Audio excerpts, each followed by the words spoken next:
से विरोध कर शांति बनाए रखें। हम हमारा हक मांगता, हम हमारा हक मांगता। ओबीसी आरक्षण बहाल हो, ओबीसी आरक्षण बहाल हो, ओबीसी आरक्षण बहाल हो। हम हमारा हक मांगते, हम हमारा हक मांगते। जब बोले वीर तेजस्वी महाराज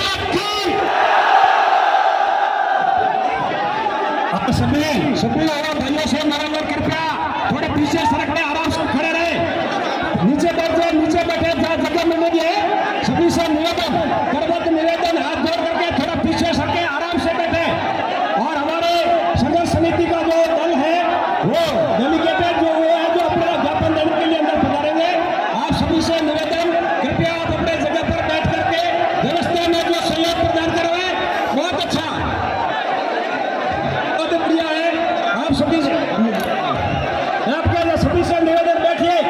सभी युवाओं से निवेदन, आप नीचे बैठिए, कृपया नीचे बैठो। शाबाश, अरे जोरदार ताली बजाओ।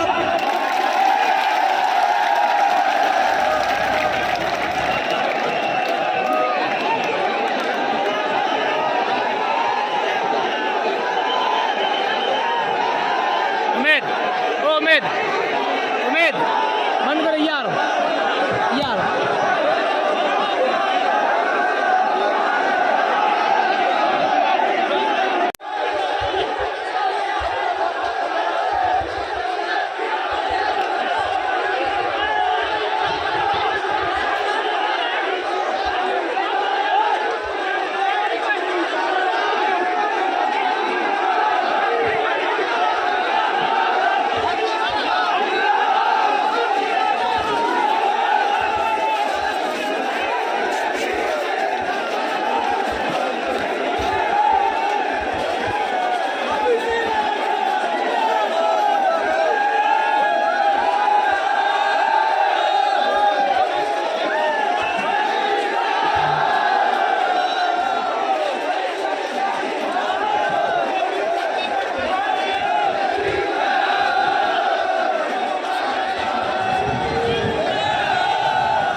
कर्नल साहब ये देखिए, कर्नल साहब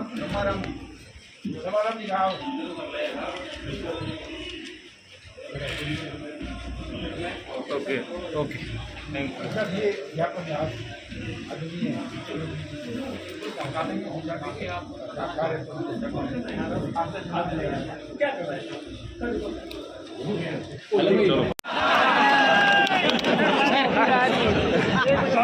बहुत बहुत धन्यवाद हमारे आदरणीय कर्नल साहब और हरीश जी और तमाम उन सभी का जो अंदर वार्ता करने भी गए थे और हमारी हर जगह पैरोकारी कर रहे हैं। हमारे साथियों से जो संपर्क हुआ है राजस्थान के सभी जिलों से, अभी राजस्थान यूनिवर्सिटी के अंदर भी हमारे साथी वहां बैठे हैं। उनके पास में सर अभी सर जो राजस्थान यूनिवर्सिटी में बैठे हैं साथी, हमारे संघर्ष समिति के साथी भी हैं, हमारे पास भी अभी फोन आया है। चीफ सेक्रेटरी ने उनको बात करने के लिए बुलाया है। शुरुआत अपनी हो चुकी है।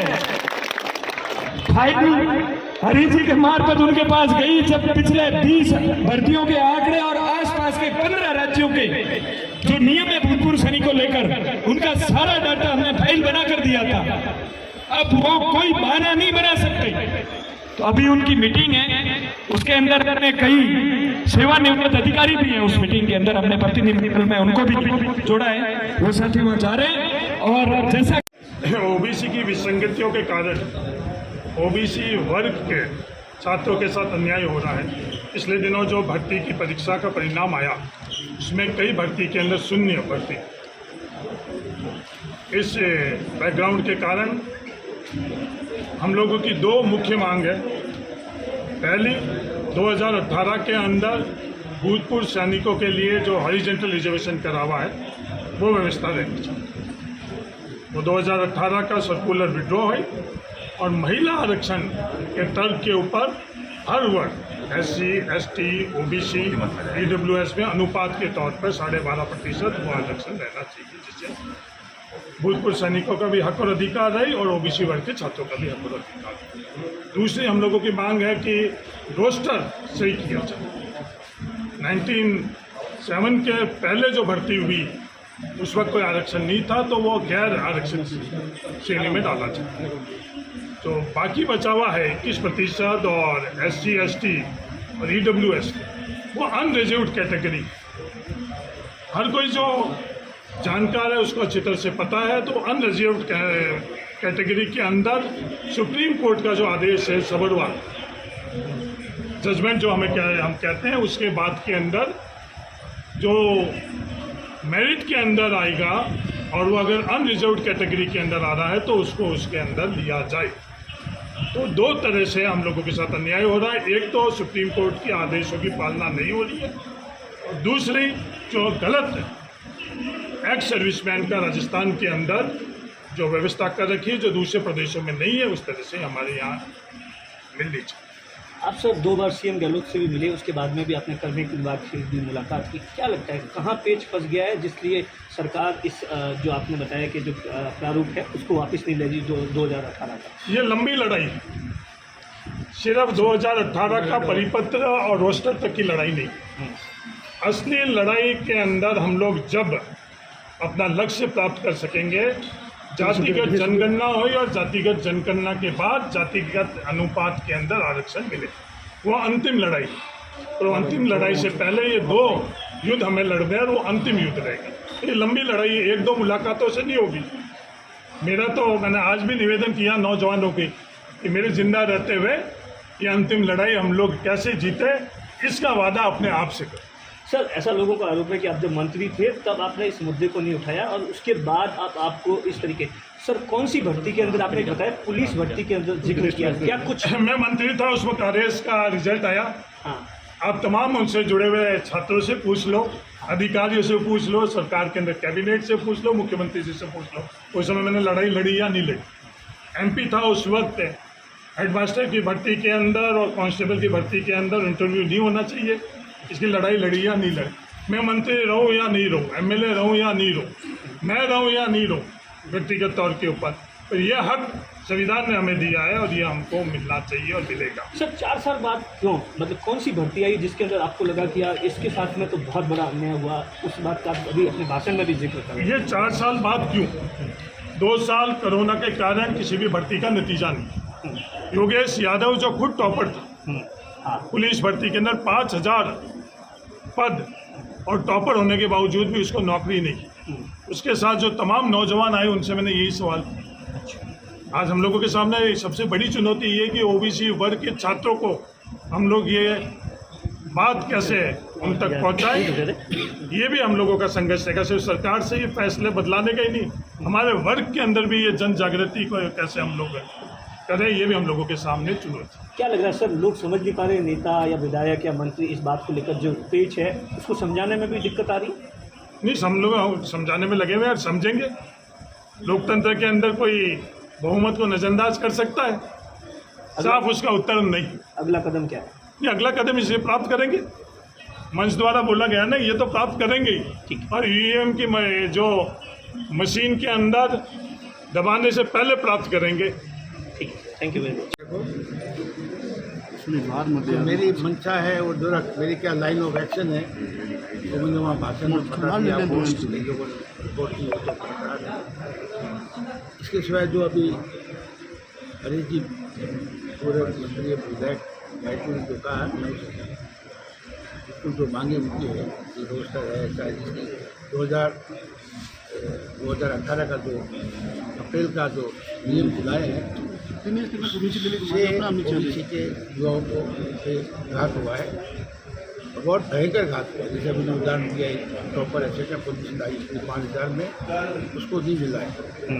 तो इसलिए मेरा तो ये कहना है कि बहुत अजीब मांग है, और ये मंत्रालय में हुई, लोग मंत्रालय को अधिकारी को कह रहे हैं, पर तो ये मंत्रालय से हो सकती है उसकी गुस्ताखी, परंतु ये जो ऑर्डर हुआ है ये पॉलिटिकली हुआ है, चाहे किसी स्तर में हुआ हो, तो कभी कभी डिसीजन वापिस ले लेते हैं।